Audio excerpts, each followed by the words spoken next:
नमस्कार बंधुरा मिनिस किचेनेर नतून आरेकटी पर्वे आपनादेर सबाइके स्वागत जानाई। आजकेर पर्वे आमी आपनादेरके कातला माछ दिए एकटी दारुण नतूनत्व रेसिपि बानिये देखाच्छि। रेसिपिटार नाम होच्छे कातला सुंदरी। बानानो जेमनई सहज आर खेतेओ हय जास्ट फाटाफाटी।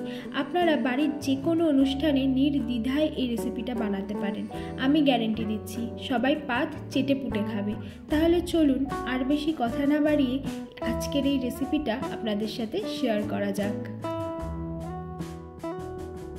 कातला सुंदरी बानानोर जोन्नो आमी एखाने नियेछि 4 पिस कातला माछ। एबारे दिচ্ছি 1 चा चामच हलुद गुड़ो, स्वाद अनुसारे नुन एबं 1 चा चामच सर्षेर तेल। एबारे हलुद नुन एबं तेलटाके आमी भालो करे माछेर गाये घषे घषे माखिये निচ্ছি।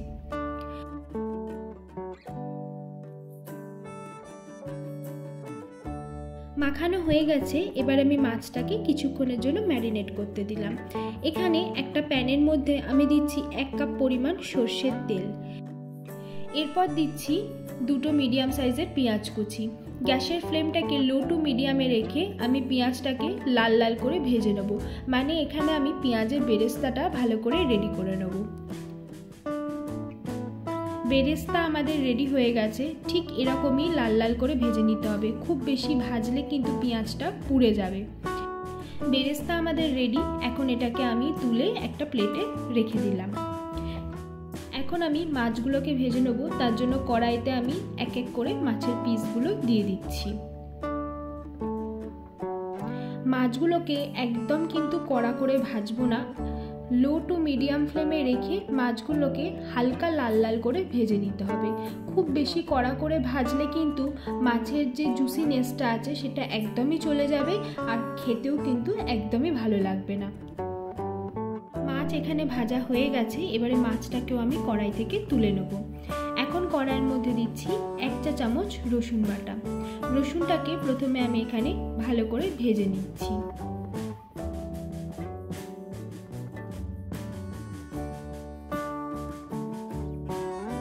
একটু ভাজা হয়ে এলেই আমি দিচ্ছি 1 চা চামচ পরিমাণ আদা বাটা। ঠিক একইভাবে আদাটাকেও আমি রসুনের সাথে ভালো করে ভেজে নিচ্ছি।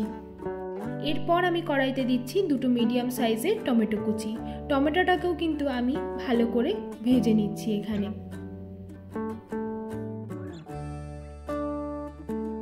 এখানে এখন দিচ্ছি 1 চা চামচ পরিমাণ নুন। এবারে নুনটাকে আমি ভালো করে এখানে টমেটো আর মশলাটার সাথে মিশিয়ে নিচ্ছি। টমেটোটা একটু ভাজা হয়ে এলেই আমি এখানে দিচ্ছি 5 থেকে 6টা কাজু। কাজুটাকেও সেম একইভাবে আমি এখানে হালকা করে একটু ভেজে নিচ্ছি। এখন একে একে দিচ্ছি 2 চা চামচ পরিমাণ সাদা সর্ষে, 1 চা চামচ পরিমাণ গোলমরিচ গুঁড়ো এবং হাফ চা চামচ পরিমাণ হলুদ গুঁড়ো। এবারে মশলাটাকে আমি ভালো করে এখানে মিশিয়ে নিচ্ছি। মিশানো হয়ে গেছে। এখন গ্যাসের ফ্লেমটা অফ করে আমি মশলাটাকে ভালো করে ঠান্ডা করে নেব। তারপর এই মশলাটাকে আমি দিয়ে দিচ্ছি একটা মিক্সার গ্রাইন্ডারের মধ্যে। তার মধ্যে দিচ্ছি হাফ চা চামচ লঙ্কার গুঁড়ো এবং 50 গ্রাম মতো টক দই দিয়ে ভালো করে ব্লেন্ড করে নিয়েছি। নিয়ে এখানে দেখুন একটা মশলা রেডি। এখন দিচ্ছি যে বেরেস্তাটা রেডি করে রেখেছিলাম সেইটা দিয়ে ভালো করে একটা পেস্ট বানিয়ে নিয়েছি। এখন কড়াইতে দিচ্ছি হাফ কাপ মতো সর্ষের তেল এবং ঘি। ঘি আর সর্ষের তেল ভালো করে গরম হয়ে গেলে দিয়ে দিলাম গরম মশলা। গরম মশলাটাকেও ভালো করে ভেজে নিয়েছি। নিয়ে এখন যে মশলার পেস্টটা বানিয়েছি সেটা এখানে দিয়ে দিচ্ছি। দিচ্ছি 1 চা চামচ পরিমাণ চিনি। চিনির পরিমাণটা আপনারা বাড়াতেও পারেন কমাতেও পারেন। এখন মশলাটাকে ভালো করে এখানে কষিয়ে নিচ্ছি। মশলাটা রেডি হতে কিন্তু বেশি সময় লাগবে না, কারণ এর আগে কিন্তু মশলাটাকে আমরা ভালো করে ভেজে নিয়েছিলাম।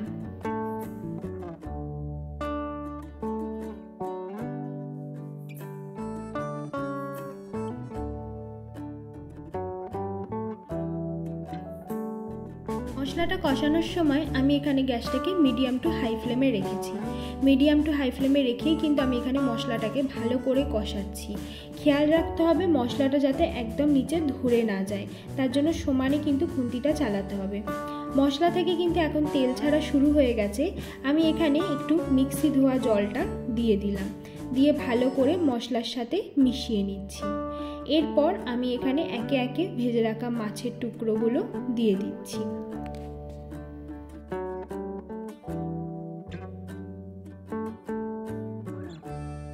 উপর থেকে ছড়িয়ে দিচ্ছি 5 থেকে 6টা কাঁচা লঙ্কা। এখন একটা ঢাকা চাপা দিয়ে আমরা মাছটাকে ভালো করে ফুটিয়ে নেব। প্রায় 5 মিনিট পর আমি এখানে ঢাকাটা খুললাম। দেখুন মাছের যে গ্রেভিটা রয়েছে সেটা আগের থেকে কিন্তু অনেকটাই ঠিক হয়ে এসছে। এখানে আমাদের কাতলা সুন্দরী কিন্তু একদমই রেডি। সব শেষে ছড়িয়ে দিচ্ছি উপর থেকে 1 চা চামচ পরিমাণ ঘি এবং কুচনো ধনেপাতা। আমাদের কাতলা সুন্দরী একদম রেডি। রূপে গন্ধে স্বাদে আমাদের এই কাতলা সুন্দরী কিন্তু একদম অতুলনীয়। বন্ধুরা, আপনারা এই রেসিপিটা অবশ্যই বাড়িতে ট্রাই করুন এবং ভালো লাগলে অবশ্যই একটা কিন্তু কমেন্ট করে জানাবেন এবং মিনিস কিচেনকে কিন্তু লাইক, শেয়ার অ্যান্ড সাবস্ক্রাইব করতে ভুলবেন না যেন। ধন্যবাদ। দেখা হচ্ছে আপনাদের সাথে পরের একটি নতুন রেসিপি নিয়ে।